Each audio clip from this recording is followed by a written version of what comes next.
Thus saith the Lord, Behold, I will raise up against Babylon, and against them that dwell in the midst of them that rise up against me, a destroying wind, and will send unto Babylon fanners that shall fan her, and shall empty her land.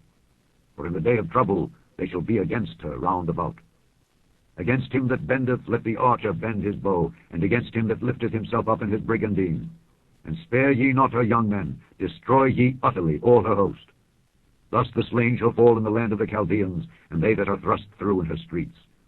For Israel hath not been forsaken, nor Judah of his God, of the Lord of hosts, though their land was filled with sin against the Holy One of Israel.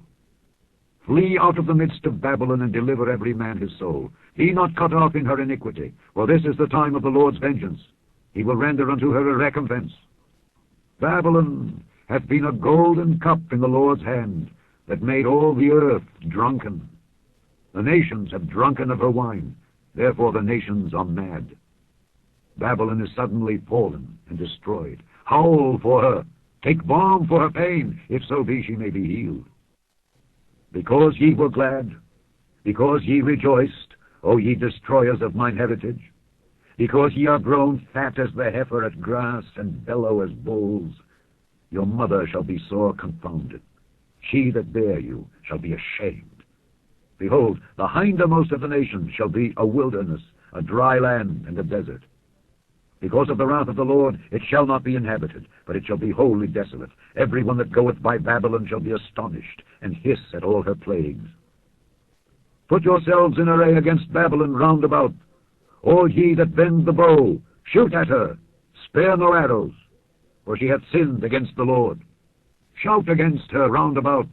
She hath given her hand, her foundations are fallen, her walls are thrown down. For it is the vengeance of the Lord. Take vengeance upon her. As she hath done, do unto her. Cut off the sower from Babylon, and him that handleth the sickle in the time of harvest. For fear of the oppressing sword, they shall turn every one to his people, and they shall flee every one to his own land.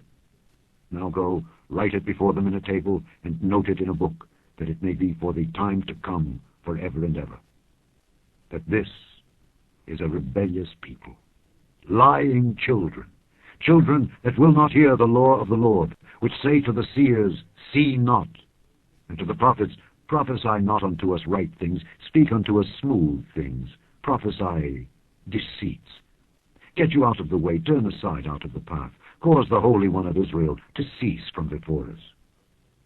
Wherefore, thus saith the Holy One of Israel, Because ye despise this word, and trust in oppression and perverseness, and stay thereon, therefore this iniquity shall be to you as a breach ready to fall, swelling out in a high wall, whose breaking cometh suddenly at an instant.